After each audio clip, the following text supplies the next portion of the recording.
আসসালামু আলাইকুম। পরকাল সম্পর্কে তিনটা প্রশ্ন অধিকাংশের মাথায় ঘুরপাক খায়। তার মধ্যে প্রথম যে প্রশ্নটা সেটা হচ্ছে যে মৃত্যুর পর আল্লাহ আমাদের যে জীবিত করবেন এটা আসলে কীভাবে সম্ভব?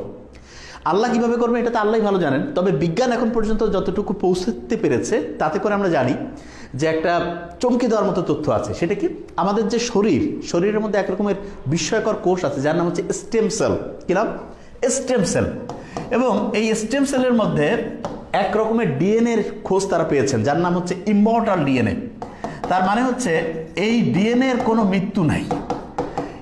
এই ডিএনএ যেহেতু ইমর্টাল এবং স্টেম সেল এমন একটা কোষ যার উপর ভিত্তি করে শরীরের সমস্ত কোষকে তৈরি করে ফেলা সম্ভব। তার মানে এখনকার টেকনোলজি দিয়ে আমরা বুঝতে পারি আল্লাহ ইচ্ছে করলে স্টেম সেল এবং তার যে ইমর্টাল ডিএনএ এইটাকে কাজে লাগিয়ে সহজভাবে একটা মানুষকে সম্পূর্ণভাবে পুনরায় জীবিত করতে পারেন। এখন একটা প্রশ্ন দ্বিতীয় চলে